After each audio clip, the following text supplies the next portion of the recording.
ለማን ነው መሰረተ ልማት የምትገነቡት? በጦርነት ለምታምሱት የአማራ ክልል ወይስ ደግሞ ከዚህ ቀደም በዜግነት ምክንያት ማግኘት የሚገባውን መሰረተ ልማት ለነጠቃችሁት ለአመታት ነጥቃችሁ ከዓለም ነጥላችሁ ላቆያችሁት የትግራይ ህዝብ ወይስ ከመጣችሁ ጀምሮ በጦርነት ላይ ይላለው ኦሮሚያ ህዝብ ነው የሚለውን ብታብራሩልን። ለአማራ ህዝብ ታገላለሁ በማለት ነገር ግን የአማራን ህዝብ ስቃይ ያልታገለ ፓርቲ በምንም አይነት መለኪያ የኛን የ1960ዎቹን ትውልድ ሊተች አይገባም።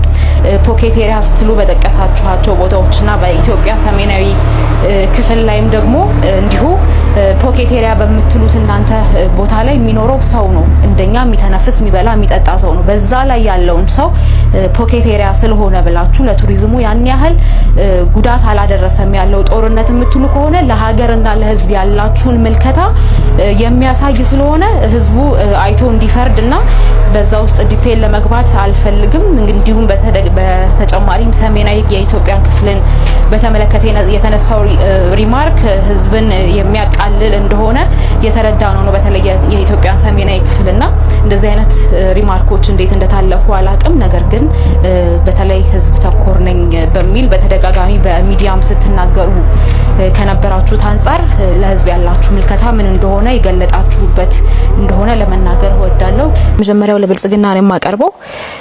አሁን ላይ ያለው የኢትዮጵያ መልክ እንደምትሉት እድገትና ብልጽግና አይደለም ብለን እናምናለን። ምክንያቱም በሀገሪቱ ጦርነት፣ መፈናቀል፣ ወጥቶ መግባት አለመቻል፣ ከድህነት በታች የሆነ ድህነት ሰርቶ ማግኘት ወይም ክፍያ ማግኘት አለመቻል የኢትዮጵያ አሁናዊ ሁኔታ ሆኖ ሳለ በምን አይነት መንገድ ወይም ደግሞ እናንተ የተለየች የምትኖሩባት ኢትዮጵያ ካለች እና የበለጸገችዋን ኢትዮጵያ እናንተ ብቻ የምትኖሩባት ከሆነም የት እንዳለች ብትነግሩን። የህዳሴ ግድብ በምን መለኪያ ነው የብልጽግና ሌጋሲ ሊሆን የሚችለው የሚለው እንድትመልሱልን። ከተርባይን መቀነስ አንፃር የኢትዮጵያን ጥቅም አሳልፎ ከመስጠት አንፃር የህዳሴ ግድብ በምን አይነት መለኪያ የብልጽግና ሌጋሲ ሊሆን እንደሚችል አይገባንም። እሱን ብታብራሩ።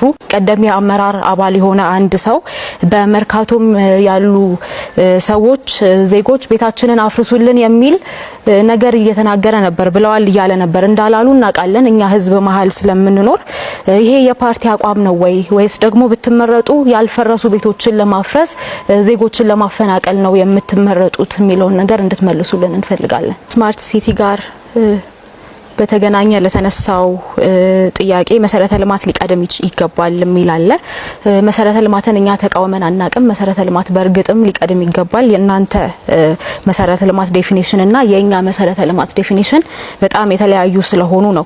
ሌላው በጣም የሚያስገርመኝ ነገር ለምታደርጓቸው ተግባሮች በተለይ በፖዚቲቭ መንገድ ህዝብ ይመሰክራል ብላችሁ ህዝብን ምስክርነት ስትጠሩ በጣም የሚያሳዝን ነገር ነው። ምክንያቱም ከዚህ ቀደም ለናንተ ህዝብ የሚመሰክረው ካሜራ ደቀናችሁና በተወሰነ ጥቅም ደልላችሁ ይሄንን ተናገር ብላችሁ ስክሪፕት ሰጣችሁ የሚመሰክረው ብቻ ነው ለናንተ ሊመሰክር የሚችለው እንጂ እኛም የህዝብ አካል ነን። እኛም እናውቃለን። እኔ ሚዲያ ተቋም ላይ በመሰራ ጊዜ በመቶዎች የሚቆጠሩ በኮሪደር ልማት ምክንያት ተፈናቅለው ንብረታቸውን አጥተው ቤታቸውን በትነው ራሳቸውን ጭምር ያጠፉ ዜጎች ኬዝን አቃለው ስከታተል ነበር። ስለዚህ ያ ሲዘገብም ስታስፈራሩ እንደነበር ደግሞ እናንተም የምትክዱት ሀቅ አይደለም፣ ሚዲያ ተቋማችንንም ጋዜጠኞችን በግልም። ስለዚህ መሰረተ ልማት በመጀመሪያ ምንድነው የሚለውን እናንተ ዴፊኒሽኑን ልትማሩት ይገባል የሚል እምነት አለን። ዴፊኒሽናችሁን ትርጉማችሁን ልታስተካክሉ ይገባል። መሰረተ ልማት ሰዎችን ያስቀደመ የሰዎችን የሰውነት ክብር የዜግነት ቢቀር እንኳን የሰዎችን የሰውነት ክብር ያላጎደለ ሊሆን እንደሚገባ የተለያዩ ዓለም አቀፍ ድንጋጌዎችም ያሰፍራሉ። ከመሰረተ ልማት ጋር በተያያዘ ስማርት ሲቲ ለመገንባት ብቻ አይደለም በመጀመሪያ ደረጃ መሰረተ ልማት የሚያስፈልገው። ስማርት ሲቲ ለመገንባት ብላችሁ ከሆነ መሰረተ ልማቶችን የምታሟሉት እንግዲህ በጣም የሚያሳዝን ነገር ነው። በገጠር ያለው ህዝብ ምን ያህሉ መንገድ አጥቶ እንደሚኖር፣ ምን ያህል እናት በመንገድ እጦት ምክንያት እንደምትሰቃይ፣ መውለድ መንገድ ላይ እየሞተች እንዳለች የምናውቀው ነው። ከዛ ደግሞ ባለፈ ከዚህ ቀደም ተሰርተው የነበሩ በቀደሙ መንግስታት የተሰሩ የመሰረተ ልማቶችን በጦርነት ለስልጣናችሁ ማስቀጠያ ባደረጋችኋቸው በከፈታችኋቸው ባስቀጠላችኋቸው ጦርነቶች ምክንያት እያወደመ ያለ ስርዓት በምንም አይነት መልኩ መሰረተ ልማትን ሊቀድም ይገባልና የስማርት ሲቲን ዴፊኒሽን ተማሩ ብሎ ለኛ ሊያስተምር አይገባም። እኛ በተደጋጋሚ ጊዜ ሰውነት እንደሚቀድም የዜጎች የሰውነት ክብር ሊከበር እንደሚገባው ስንገልጽ ስናስጠነቅቅ ለዛም ደግሞ ዋጋ ስንከፍል የቆየን ፓርቲዎች ስለሆነን ማለት ነው። ከዛ ጋር በተያያዘ አሁንም በዚህ ላይ ልናሰምር የምንፈልገው በእኛ እምነት በእኛ ረዳድ አዲስ አበባ የዜጎቿ ሳትሆን የነዋሪዎቿ ሳትሆን የጥቂት የብልጽግናና ከብልጽግና ጋር ትስስር ያላቸው ባለስልጣናትና ዜጎች እንደሆነች እናምናለን። ለዚህ ማስረጃዎች መጥቀስ ይቻላል። አሁን ዝርዝሩ ውስጥ መግባት አልፈልግም ከሰዓት አንፃር። ከዛ ጋር በተያያዘ ደግሞ መንግስት ሆናችሁ እንደ መንግስት ልትሰሩ የሚገባችሁ ግዴታችሁ የሆኑ መሰረተ ልማት አጠቃላይ የህዝብ ተጠቃሚነትን ሊያረጋግጡ የሚችሉ ተግባራትና ሀገራዊ ፕሮጀክቶችን ለፓርቲ መቀስቀሻነት መጠቀም አትችሉ። ይሄ የኢትዮጵያን ህዝብ ማታለል ነው። የኢትዮጵያ ህዝብ አያቅም ተብሎ ወይም ደግሞ ብዙ ከፖለቲካ አርቋል ተብሎ እስከዛሬ ድረስ የነበረው ማጭበርበር ይበቃል። የህዳሴ ግድብን፣ መንገዶችን፣ የተለያዩ ሀገራዊ ፕሮጀክቶችን በምንም አይነት መልኩ ለፓርቲ መቀስቀሻ ሊሆኑ እንደማይገቡ እናምናለን። ያንን ልታረሙ እንደሚገባም እናሳስባለን። ለተከታታይ አመታት ስልጣን ከያዘ ጀምሮ የብልጽግና ፓርቲ የኮሪደር ዲቨሎፕመንት ወይም ደግሞ ማሲቭ ኢንፍራስትራክቸርንም እንዲሁ ደግሞ የዲጂታል ኢኮኖሚ ቃል በመግባት ለሰዎች የተሻለ ሀገር እንፈጥራለን ብሎ በተደጋጋሚ ቃል ገብቷል። እኛ ግን የምንጠይቀው አንድ ጥያቄ አለ። የሰዎችን ድምጽ የህዝብን ድምጽ ያፈነ የህዝብን ድምጽ ያልሰማ ፕሮግረስ ምን አይነት እድገት እንደሆነ መጠየቅ እንፈልጋለን። የህዝብን ሰላም የህዝብን መረጋጋት ያደፈረሰ የህዝብን ዲሞክራሲያዊና ሰብአዊ መብቶችን የጣሰ እድገትስ ምን አይነት እድገት ነው? እድገት ተብሎስ ሊጠራ ይችላል ወይ የሚል ጥያቄ አለን።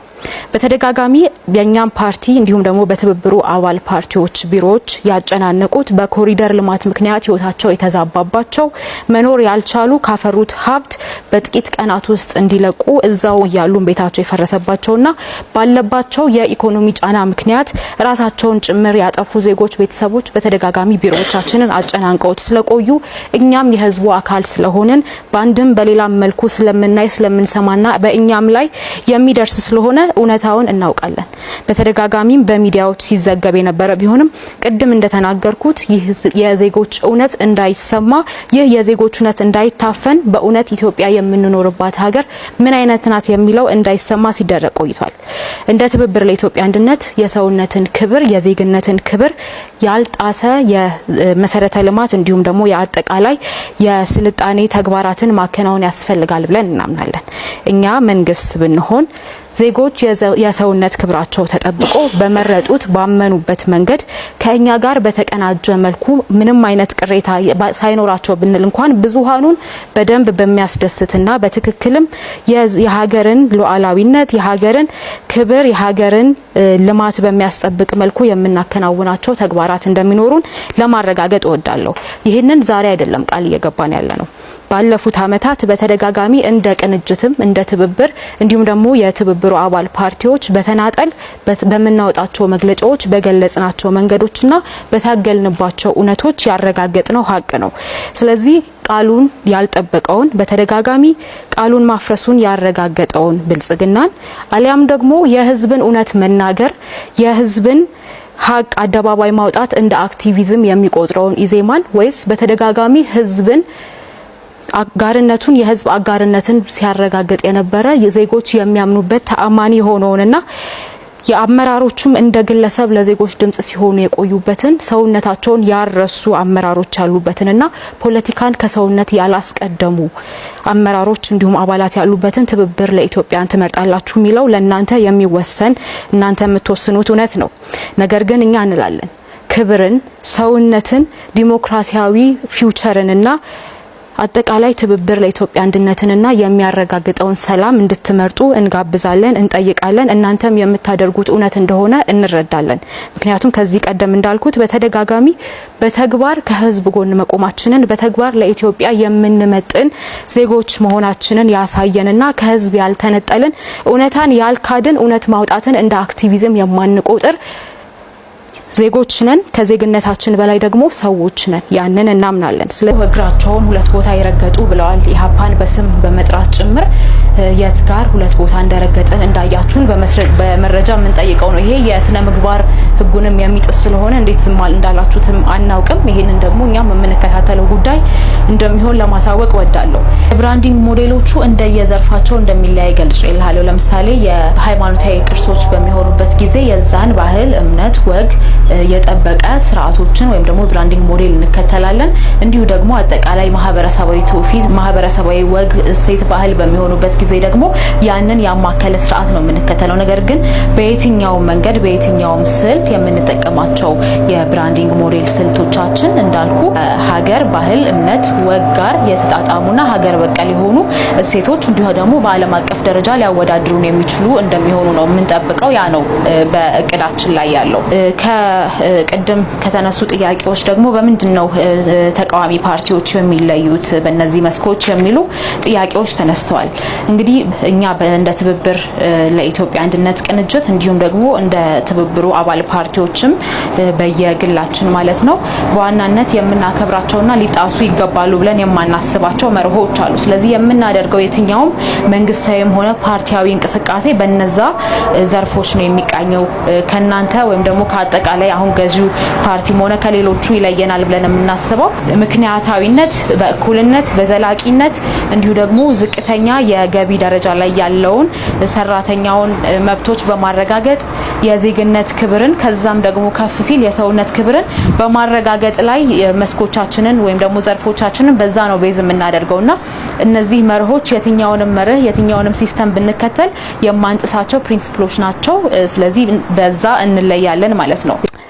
ጦርነቶችን ሲያራግብ የሚውል ስርዓት፣ ጦርነቶችን እዚህም እዛም የሚጥድ ስርዓት ኢህአፓንም ሆነ መኢአድን ህዝባዊ አይደሉም በማለት በጦርነት ቀስቃሽነት ሊወቅስ አይችልም። በየትኛውም መለኪያ ህዝብ ዳቦ መግዛት ባልቻለበት፣ ኢኮኖሚው እያሽቆለቆለ ባለበት ሁኔታ፣ ሀገርን በብድር ስም ለውጪ በሸጣችሁበት ሁኔታ እናንተ ምረጡን ብላችሁ የመውጣት ሞራሉን ራሱ ከየት እንዳገኛችሁት አናቅምና አሁን ስላለው ነገር እናውራ። አሁን ያለውን ነገር ማውራት እንደማትወዱና ቃል ትናንሽ ንግዶች የኮሪደር ልማት በሚል ኮስሜቲክ ፕሮጀክት እየታፈኑና እየፈረሱ ነው። ይሄ ብልጽግና ሊሆን አይችልም። ፓርቲው የብልጽግና ፓርቲ ኢኮኖሚው እያደገ መሆኑን ይነግረናል። ኢኮኖሚው ለማን ያደገው የሚለውን ጥያቄ ሁላችንም መጠየቅ አለብን። ለባለስልጣናቱና ልጆቻቸው ወይስ ዕለት ተዕለት ለምንኖር ኢትዮጵያውያንና በልተን ማደር ላልቻለን ዜጎች? ስራ የማይፈጥር እድገት እውነተኛ እድገት ነው ብለን አናምንም። የዜጎችን ሁኔታ ሳያገናዝብ ዋጋ የሚጨምር ተሃድሶ ኃላፊነት የሚሰማው ተሃድሶ ወይም ሪፎርም ነው ብለንም አናምንም። ምርታማነት ሳይኖር መበደር ልማት አይደለም፣ ቀውስን ለሌላ ጊዜ ማስተላለፍ ነው። በዚህ መንግስት ስር የዋጋ ግሽበት የግዢ ኃይልን አሽቆልቁሏል። የህዝብ ዕዳ ጨምሯል። የምንዛሬ ዋጋ መቀነስ ከውጪ የሚገቡ ምርቶችን የበለጠ ውድ አድርጓቸዋል። የኢኮኖሚ ኃይል በፖለቲካዊ ግንኙነቶች ተሰናስሎ ቀጥሏል። ኢትዮጵያ የኮስሜቲክ ወይም የውበት ማሻሻያ አይደለም የሚያስፈልጋት። ኢትዮጵያ የሚያስፈልጋት መዋቅራዊ ለውጥ ነው። ይህንን ደግሞ ላለፉት አመታት እድል ተሰጥቶት የነበረው ብልጽግና ፌል እንዳደረገበትና ሊሰራው እንደማይችል በተደጋጋሚ ያሳየን ጉዳይ ነው።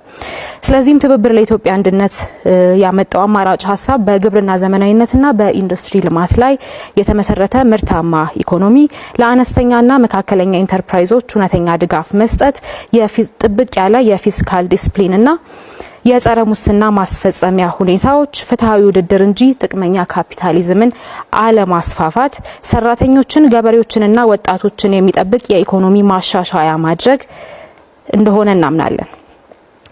ለውጦች የሚያስፈልጉት ወይም ለውጦች የሚመጡት በፕሬስ ኮንፈረንስ በመስጠት ሳይሆን በትክክል በተግባር በማሳየት ነው ብለን እናምናለን። አሁንም በተደጋጋሚ የብልጽግና መንግስት ፌል እንዳደረገና የሀገሪቱን ኢኮኖሚ ከድጡ ወደ ማጡ እየከተታት እንደሆነ የኢትዮጵያ ሕዝብ የሚረዳው ነገር ነው። ምክንያቱም ኢኮኖሚ ሌላ ተአምር የለውም። ኢኮኖሚ ማለት ሕዝብ በልቶ አድሯል ወይ፣ ሀገር በምን አይነት ሁኔታ ላይ ነው የምትገኘው ማለት ነው።